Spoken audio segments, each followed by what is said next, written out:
Hey guys, this is Jacqueline, and welcome to the First Hand Podcast. On this show, I will sit down with my husband, Brandon, and let you guys listen in on conversations we have. We will dive deeper into videos we've posted, reactions to the comment section, as well as giving you the backstory on some of the biblical standards we live by. In today's episode, you'll hear us talking about the Bible verse, and if they will learn anything, let them ask their husbands at home. We will talk about the impact that has on the relationship as well as how we get it wrong. Okay, so I have a question for you. I think that being able to talk with you about a lot of situations has been one of the most important factors in my growth, in my life. And so I want to ask you, the Bible tells us that if she wants to learn anything, she's supposed to ask her husband at home. I know that Ask applies. their own husbands. Yeah, I know. I know that applies to not speaking in the church, but do you think that applies to lots of situations? Because I started asking you like a lot of different kind of questions. Did that make a difference in our relationship?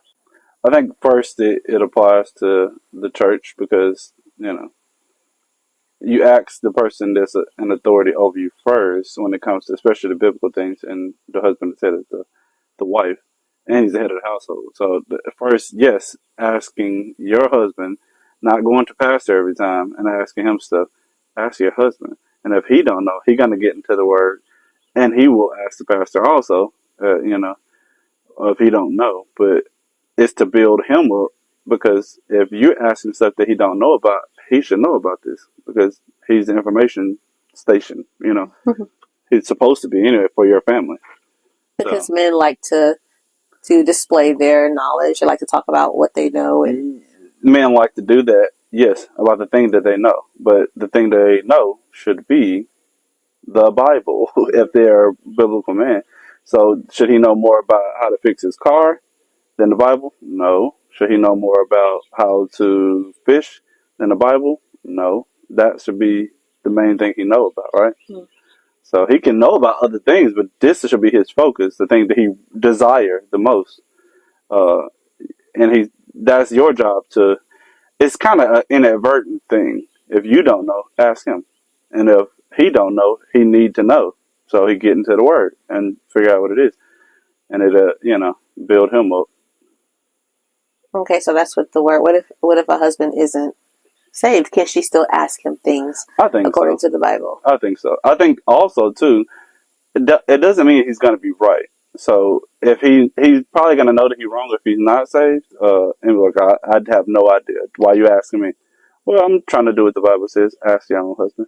Just because you not saved, that don't mean you don't understand things about the Bible. Well, you don't know what the Bible says. Words, you could know it. You may not understand how you're supposed to, but you can know what it says. So I'm gonna ask you. I'm gonna ask my husband. That's what I'm gonna do.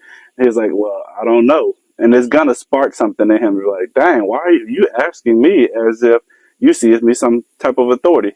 Same thing with Jesus. He speaks as he has some type of authority.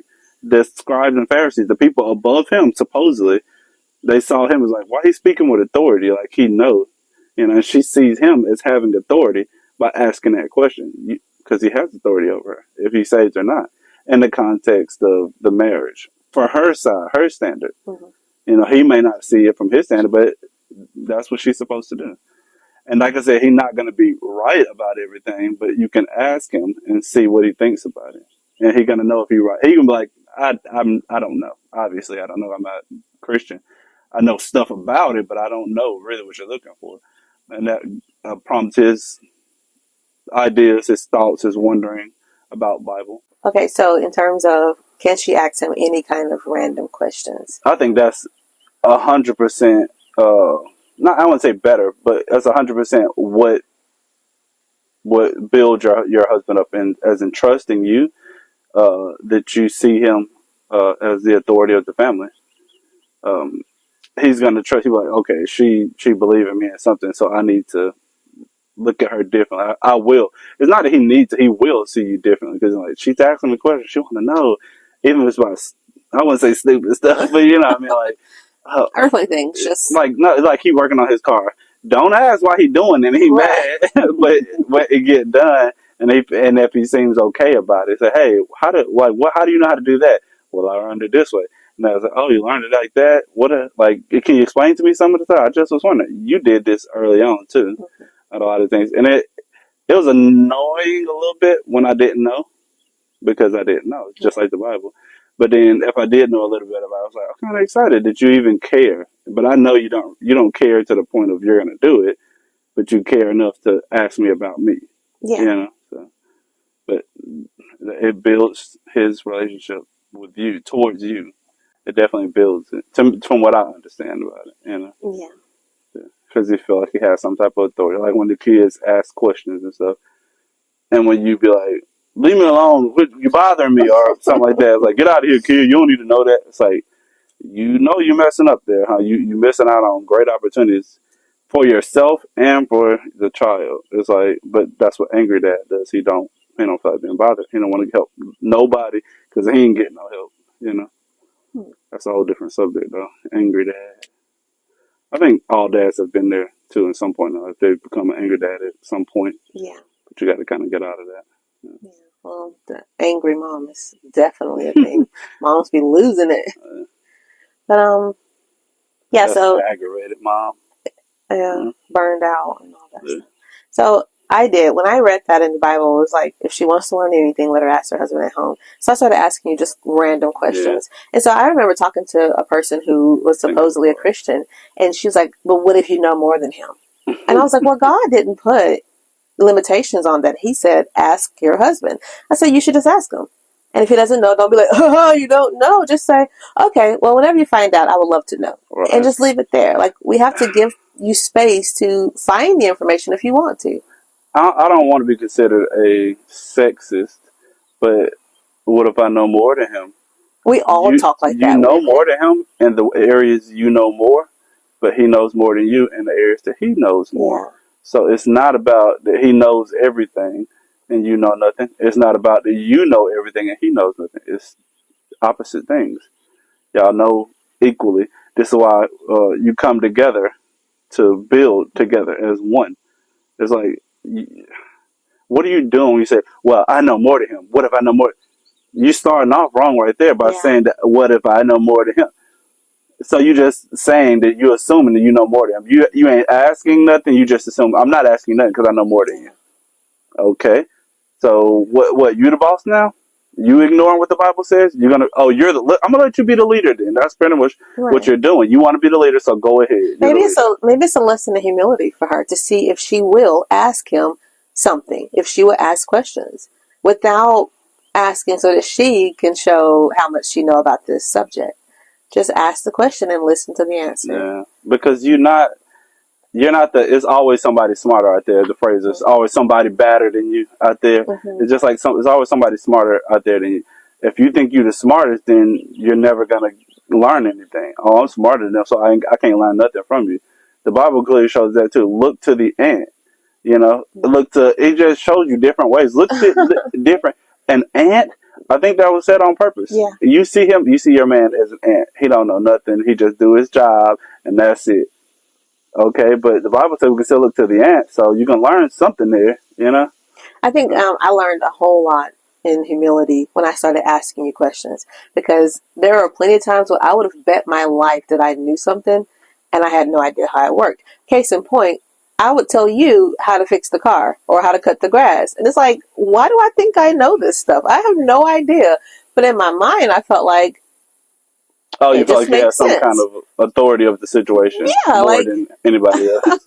And I was just like, over and over, I became stunned at how little I did know.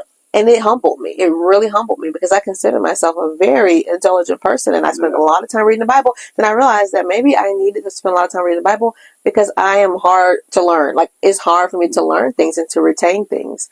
And so that little pedestal that I had put myself on as being important and knowing things came down when I started asking you questions a lot. Like, your wisdom started to shine in a huge way. And so now I consider you like an authority on a variety of issues. And I can say that without trying to flatter you. I really do consider you as a resource of tons of information, because you have this peculiar way of thinking of things that I don't even consider at all. And I think it's really fascinating. And I think if women go to their men, like, your man is full of so much knowledge that would benefit you specifically because he's your man, your that's what I was spouse. telling you before. Yeah, it's going to benefit you because he sees you just like you see him every day, and you see that maybe he's not doing this or maybe he's not. He see you every day too. Yeah. He ain't pointing it out all the time. Maybe he is pointing it out all the time, and that's the time for you to see. But y'all know each other, Mm-hmm. so ask that person just like he's gonna ask you stuff too about your own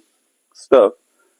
Ask him. I remember very like one of my favorite examples of a fool despising knowledge was you and I were in the car and we were going somewhere and I was telling you about mopping and you were like, okay, this is how you're supposed to mop. And in my mind, I was like, I remember what? this. No, I was just Okay. shutting it down. And in that second, that verse popped into my mind and I said, I'm sorry, start over. Tell me Because you again. was like, I'm disregarding everything you're saying right now. Like that arrogance. I think women, we have that type of arrogance that we know more. Yeah, I wouldn't say it's just women. I understand what you're saying, that it's a big deal to you and for women as you see it. Men are like that sometimes too. It's not usually if it's my thing and you're trying to tell me something about it, yeah. But men do the same thing The sometimes mansplaining too. they call it when you're trying to tell me about my I job. hate that. Of course. That's foolish because if there was I don't even want to get into I that. know. But if there was a woman explaining, they're like, "Y'all, you hate women." It's like, Well, we do that, like on, when we're telling you how to drive and where to park and all of that stuff. Mm. That's called nagging when we do it. A regular word, you don't have to make up a new word for it. It's just regular. But we hate that word, like that word. Anyway, we're so off subject. Yeah. What's the subject? I think it was about asking your husband questions. Do you think? I think I have one more question. Asking because he knows things also. So. Do you think you didn't choose him for no reason? Because the truth is, he chose you, yes, but you also chose him. You accepted him. That's a choosing of sorts. is he now an idiot because you've been married for 10 years? Like we. It's so weird I'm how we aware think. that you're an idiot now. It's like you work a job and your job trusts you. They're not like the dummy over there. They trust you. They pay you money. So obviously you know what you're doing. So why can't I trust you? Why can't I ask you questions and consider you an authority on something? Yeah, exactly. Okay, my last question is, do you think that husbands don't talk to their wives? Like they don't have space, they don't want to, they're not comfortable. Like why don't they talk? Because I consider you and I, we talk so much about a variety of issues. And I think that was so necessary to my growth as a woman to hear your perspective and to talk with you about things. But I know a lot of women just don't talk. They don't have space. Why don't men talk to their wives? I'm not. It's not that I don't. It's several things that I was thinking as you were saying that, and I was trying to remember and to piece them together. One is you don't have a space, an ear to talk to your wife about things because, like you said, she'd be like, okay, Toby. yeah, whatever. But anyway, and she listened to everybody else. So, and the another thing about it is that he don't want to express himself because I don't want to be like trying to tell you stuff and you be like, I'm not going to listen to that. I don't want to hear it. I know better. I'm smarter. What if I know more than you? And it's not you're going to say it. It's just how you act. It's like, well, it's no point in me even telling you anything. Oh, the rolling of the eyes, the smacking of the lips. It's like, okay, or whatever it is, you know better. I think not all men, but some men understand that that's what you're going to do. And they kind of let it roll off their back, and be like, okay, this was going to happen. I'm going to say it anyway. Then they got some people that's going to get angry and say, you need to listen, like I've done before too. I've done many of the things. That's how I understand the different parts. But there are reasons for each one of them too, because you're in a different position in your life. But back to what it is, why they don't talk. They don't feel like they have a voice to be heard, to say. You don't have a right to say anything to the kids because breaking this into pieces because you don't take care of them, so you can't tell them not to do something because you don't be here to take care. That's what mom will feel like. And when the kids get a certain age, that's how they're going to feel too. If dad is not there in the life of doing and being, which is understandable, but not in the context of authority. He got authority, so it doesn't matter if he's not there, but yeah. But anyway, and then with wife, the same. It's almost the same thing. You're not here. You can't tell me how to take care of things and stuff. You're not here. You're at your job or with your friends or whatever. It's like, but just because I'm not here, that don't mean I can't tell you. That's a really interesting concept of authority is only valid when someone is present. Yeah. And that's horrible. That's a really stupid way of living. But I can definitely see that being my reality. I think an example of that would be, I love to see the examples of those things is when the soldier came to Jesus and said, I don't remember who it was, heal this guy that's way over here. Oh, his slave. And he'll say, we'll go. And it was like, you don't have to go. I know if you say it's going to happen because I tell people too, and they go and do it. I don't have to be there. So it's the same thing of that. Mm-hmm. And if the husband example of Christ in your life, mm-hmm. I don't have to be here to know this stuff. If I say it, it's supposed to get, you're supposed to trust it. This is how it's supposed to go. That's really good. I remember having a conversation with a little person, and they were like, I said, did your mom say you can have those kid. chips? I was like a little person. Yeah, a little kid. I was like, I thought your mom said you can't have those chips. My mama gone. I was like, well, but she's still your mom, and she still said no. So I was like, you gotta leave here. I don't want to be an accomplice. Yeah. She gone. She not here, so that don't matter anymore. Yeah. A lot of people say it that way. Yeah, well, she not here, so. I would love to unpack that. That's really interesting. But that kind of derailed me from the whole point I was making. But I think that's a better example. I like to listen to things being said, and then it just kind of flows into something else. Well, I like to listen and then kind of just hear what you're saying and not focus on what you're saying, but focus on the little points you're making in what you're asking, and then my mind just crosses through the Bible, and I'm just thinking and thinking and thinking. What example do we have in the Bible? What example do we have in the Bible? You do that a lot. You always find these obscure texts that apply, and it's pretty amazing. Yeah, I think 100% that's how it's supposed to be. We do memorizing verses and stuff is very important to know what it says, but also you need to understand the scenarios that are happening in the Bible based on life. Yeah. So you're saying with the wife, why he doesn't talk to his wife? Because she's like, he's not there. I think, because she's like, well, you can't say if you're not involved in the situation. How can you say this or that if you're not actually involved in the situation? So then he tried to get more involved. And then she said, well, you're actually in the way. Yeah, you're in the way. This is my space. You can't do that. And then that's where it becomes like, wait, but this is the authority. Mm-hmm. He's the authority now, so let him do it if he's going to do it. You can't be like, no, you can't do it because this is my space. This is his space. You're the helper of the space. See, now that right there will open up a minefield if you understand that this is his family because it is his name that he gave you and the seed that he gave you, and now it's a child. And love. Dad has to understand this is in love, and mom also has to understand the authority and kindness and love. Still authority though. Yeah. It's like that word. That's like a trigger word for a lot of people. They don't like it. It is what it is. That's why they don't like the things of God. Yeah. They want the kindness and stuff, but they don't want the wrath. So they don't want the consequences, I should say.